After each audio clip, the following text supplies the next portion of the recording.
News Ranchi mail के इस विशेष कड़ी में हम जुड़ेंगे राज्य के जानकार और बुद्धिजीवी लोगों से। बात जरूर है कि विकास भी अपेक्षित नहीं हुआ है और अधिकतर विकास भ्रष्टाचार के मामलों में हमेशा विवादित रहा झारखंड प्रदेश। झारखंड के रूप में आज लगभग 15 मुख्यमंत्री इस राज्य में हो चुके हैं, चाहे जेपीएससी का एग्जाम हो, चाहे जेएलसी का एग्जाम हो, चाहे यूपीएससी का जो भी एग्जाम यहाँ कॉलेज हो रहा, सब भ्रष्टाचार के खिलाफ भ्रष्टाचार के भेंट चढ़ रही है।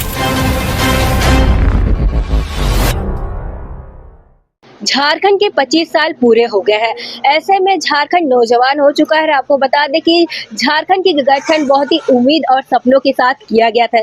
क्या ये उम्मीद और सपना पूरा हुआ है नहीं, सीधा हम जोड़ेंगे लोकहित अधिकार पार्टी के प्रदेश अध्यक्ष हरिनाथ साहू जी से, जानेंगे कि झारखंड में अभी तक कितना विकास हुआ है।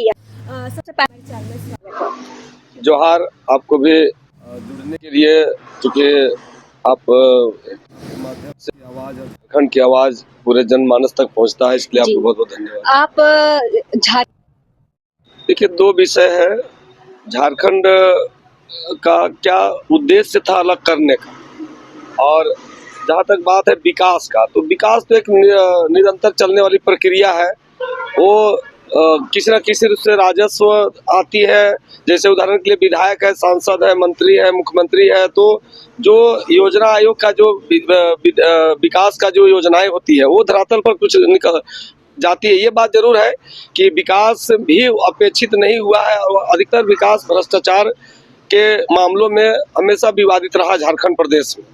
तो विकास भी पूरी तरह से कह नहीं सकता है कि पारदर्शी तरीके से या अपेक्षित विकास हुआ है, लेकिन बावजूद मैं एक बात स्पष्ट करना चाहूँगा कि झारखंड अलग होने का उद्देश्य विकास नहीं था, बल्कि झारखंडियों को सम्मान मिलना, झारखंड के लोगों को पहचान मिलना, झारखंड के लोगों को हक और अधिकार मिलना, ये चीज़ों के लिए हम लोग ने झारखंड अलग राज्य का आंदोलन लड़ा और कई एक लोगों ने शहीद हुआ, कई एक लोगों ने झारखंड के सपनों को साकार करने के लिए, झारखंड के भविष्य को संवारने के सपनों को लेकर के इस दुनिया से चले गए।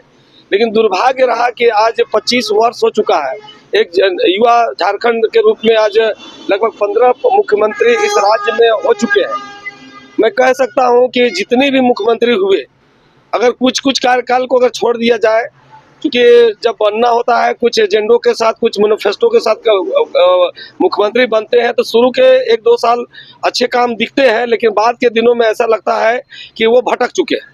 जो असली उद्देश्य है, चाहे वो झारखंड के आंदोलनकारी को असली सम्मान देने की बात हो, चाहे यहाँ जल जंगल जमीन की का मालिकाना अधिकार यहाँ का मूल निवासी आदिवासियों को देने की बात हो, चाहे ग्राम सभा के माध्यम से यहाँ का जो आप देख सकते हैं कि जिस प्रकार अभी बालू का समस्या लगातार उत्पन्न हो रही है, यहाँ का जितना माइंस मिनरल राज्य के रूप में जाना जाता है, आज अगर अच्छे तरीके से अगर आप पूरा सर्वे कर लीजिएगा तो आज भी 90% से अधिक झारखंड से बाहर के लोगों का आधिपत्य मैंने कह सकते हैं कि पूरे मिनरल मैंने कोयला खदान देख लीजिए, बॉक्साइट देखिए, अभ्रक देखिए, यूरेनियम देखिए, जितना भी यहाँ पर कीमती मैंने खदान है, उसका जो मालिकाना हक है वो झारखंड के बाहर के लोगों का है।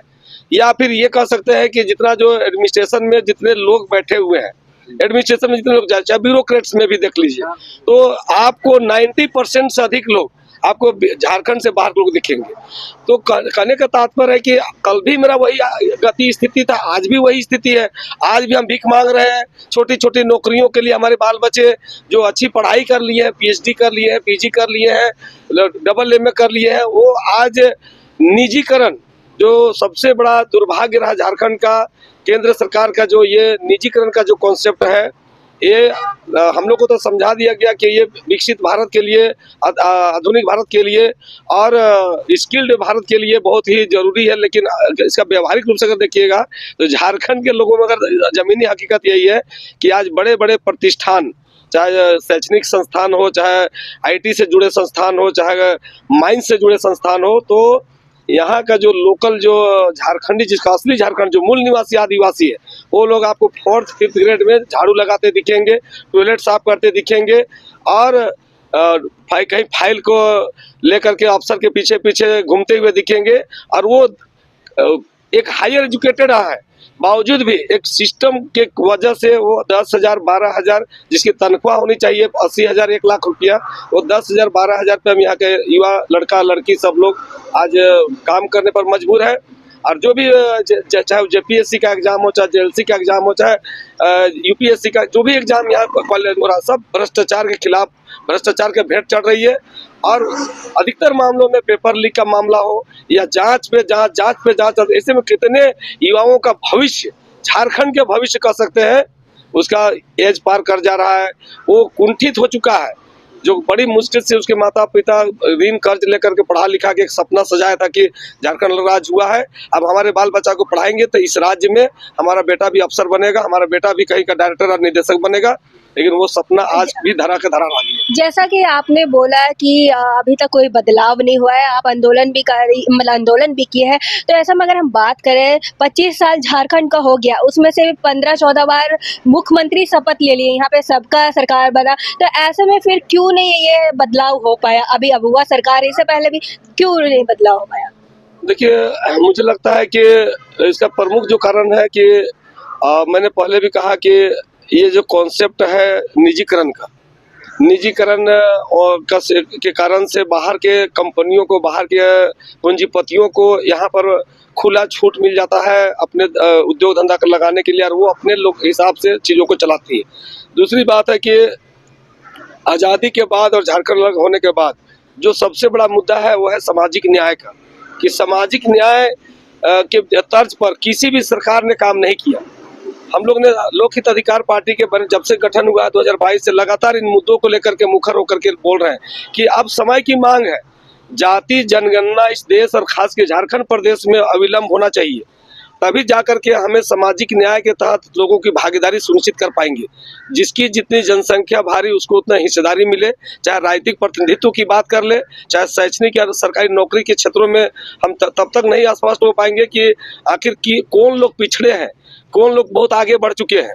आज भी चंद मुट्ठी भर सामंतवादी पूंजीपति लोग जो हैं, जो कहने के लिए तो झारखंड में झारखंडी बन के रह रहे हैं, लेकिन उसको देखा जाएगा तो वो अन्य राज्यों से 10 साल 15 साल पहले आकर के कुछ जमीन यहाँ खरीद लिया और बड़ा कॉरपोरेट खड़ा करके, व्यवसाय खड़ा करके, और आज वो अपने आप को एक झारखंड होने का मद्दा करके, और वो कहीं ना कहीं अपने लोगों को हम लोगों को गुमराह करे काम हो रही है। मतलब यहाँ पे आप कहना चाह रहे हैं कि यहाँ के लोगों का विकास नहीं हुआ, बाहरियों का विकास हुआ है? निश्चित रूप से, अगर आप सर्वे करा लीजिए, मैं तो झारखंड सरकार और केंद्र सरकार की एजेंसियों से भी कहना चाहूंगा कि आप सर्वे करा लीजिए। आज भी अगर 5% की बात छोड़ दिया जाए, जो सरकार और सत्ता के इर्द गिर्द नजर आते हैं झारखंड के लोग, जो कहीं न कहीं सत्ता के इर्द गिर्द है, वही उन्हीं का सिर्फ विकास हुआ है। बाकी 90% से अधिक गाँव, गरीब, किसान, मजदूर तबके का लोग, जो असली झारखंडी है, जिसका पहचान खतियान झारखंड का है, जो सदियों से बाप दादा उसका आंदोलनकारी रहा है, चाहे देश की आज़ादी में हो, चाहे झारखंड अलग राज्य की लड़ाई लड़ा हो, आज उसका स्थिति, चाहे भगवान बिरसा मुंडा का वंशज को आप देख लीजिए, चाहे भैरव सिद्धू कान्हो का वंशज को देख लीजिए, चाहे फूलो झानो का वंशज को देख लीजिए, ऐसे तमाम लोग, चाहे पूरनचंद साहू का वंशज को देख लीजिए, तो आपको समझ में आएगा कि यहाँ का जो सपने सजा करके जिन्होंने शहीद हुए, जिन्होंने आंदोलन किया, उसके परिजनों को, उसके पीढ़ियों को आज तक भी न्याय नहीं मिल पाया है। और अगर हमारे कुछ स्वार्थी या निहित स्वार्थी कह सकते हैं झारखंड के नामधारी नेता लोग, जो अगर कॉर्पोरेट लोगों की दलाली करना नहीं बंद करेंगे, चमचागिरी करना नहीं बंद करेंगे, तो अब समय की मांग आ चुका है। अब लोग जागरूक हो रहे हैं, अब बाध्य होकर के सड़कों पर आंदोलन कर रहे हैं। जैसे कि अभी आप देख सकते हैं, कई एक समुदाय के लोग, कई आदिवासी बनने की मांग कर रहे हैं, कोई अपना आरक्षण की लड़ाई लड़ रहा है, पिछड़ा आरक्षण का मामला आज़ादी के बाद से अटका हुआ। ये सारा मुद्दा सामाजिक न्याय से जुड़ा हुआ है। अब मान के चलिए कि आदिवासियों को लगभग, दलितों को लगभग आबादी अनुसार से आरक्षण मिल चुका है। फॉरवर्ड जो क्लास के जो लोग हैं, जिसको उसको भी EWS के माध्यम से 9वीं सूची से उसको भी आबादी अनुसार से आरक्षण लगभग मिल चुका है। ऐसे में पिछड़ा वर्ग नाम ही पिछड़ा है और वो लगातार पिछड़ते जा रहा है। उसको किसी भी क्षेत्र में ना आरक्षण मिल रहा है, ना भागीदारी मिल रहा है, ना हिस्सेदारी मिल रहा है। तो अब समय जब 1990-91 में जब मंडल कमीशन का जब रिपोर्ट आया था तो 56% आबादी इस देश के अंदर में पिछड़ों का है, और राज्य में भी झारखंड में 50% से 54% आबादी है पिछड़ा वर्ग का। और ऐसे में 27% मिलने वाला आरक्षण को भी अब 14%, और वर्तमान की सरकार जिस तरह से 7 राज्यों में शून्य कर दिया गया है और कई एक जिलों में नगण्य कर दिया गया है। 7 जिलों में शून्य और कई एक जिलों में नगण्य, तो ये घोर अन्याय है। हमारे पिछड़ा वर्ग के लोग ना कहीं मुखिया बन पा रहे हैं, ना विधायक बन पा रहे हैं, ना सांसद बन पा रहे हैं, यहाँ तक कि राज्यसभा भी नहीं भेजा जा रहा है। ऐसे में लोकतंत्र के प्रति पिछड़ा समाज का विश्वास का हनन हो रही है, और अब बाध्य होकर पिछड़ा समाज अपना आरक्षण के लिए सड़कों पर उतरने के लिए बाध्य हो रही है। आरक्षण के लिए अब आर पार की लड़ाई लड़ने का मन बना चुका है। अगर हम बात करें योजना की, जी सरकार यहाँ के योजना ला है ताकि जिनकी आर्थिक स्थिति खराब है उनको भी मतलब कि उनका ठीक हो जाए, वो भी मतलब पढ़े लिखे, इस प्रकार से बहुत सारी योजनाएं ला है, जैसे कि महिलाओं के लिए मैया सम्मान योजना। और भी इस पर आपका क्या विचार, क्या ये मतलब झारखंड के विकास में ये नहीं आता है, बदलाव के लिए ये चीजें नहीं आती है क्या? बिल्कुल इसका कोई सरोकार नहीं है। ये जीने खाने का एक जुगाड़ है, एक स्टंट है, राजनीतिक स्टंट है, ताकि लोगों का असल मुद्दा से, बड़ी मुद्दा से ध्यान भटकाने के लिए मैया योजना आता, 5 केजी चावल, तो अबुआ आवास, तो आपका ये शौचालय योजना आता, सड़क बिजली पानी। अरे ये तो एक नितांत जीने के एक मात्र साधन है। ये जिंदा रखने का एक उपाय कर रहे हैं आप उसको हक अधिकार कहाँ दे रहे हैं? हम तो मालिकाना हक की बात कर रहे हैं। हम अबुआ आवास लेने के लिए थोड़ी झारखंड अलग राज्य की लड़ाई लड़े। हमारा पूर्वज शहीद इसलिए नहीं हुआ था कि हमारा बाल बच्चा को अबुआ आवास मिलेगा, इसलिए नहीं हुआ था कि 5 केजी चावल मिलेगा जीने के लिए। हमारे पास जमीन है, हमारे पास खतियान है, हमारे पास जीने का बहुत सारे साधन है। हमें अधिकार चाहिए, हम मालिक है यहाँ के, हमको देने वाला होना चाहिए। आज दुर्भाग्य है कि आज हम मांगने वाले बन के बैठे, लाइन में भीख मांगने के लिए लाइन में खड़े हैं। हमको अबुआ आवास दे दो, तो वृद्धा पेंशन दे दो, तो 5 केजी चावल दे दो। हम भीख मंगा है क्या?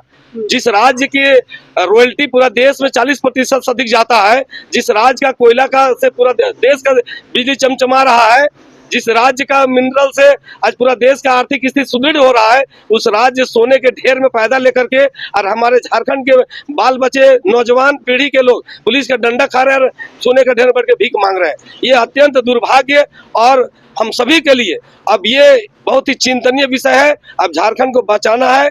इस गिद्ध नजर रखे हुए जो बाहरी पूंजीपति सामंतवादी जिसके इशारे पर सरकार भी नाच देख रही है, इसके खिलाफ अब बुलगुलान होगा।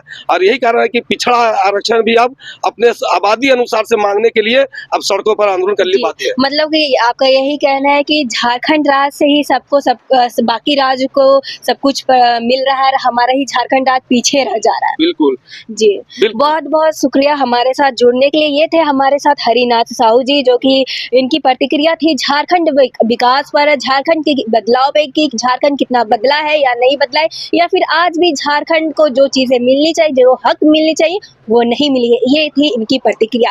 फिलहाल के लिए इतना ही। ऐसे अपडेट के लिए बने रहे न्यूज़ रांची मिल के।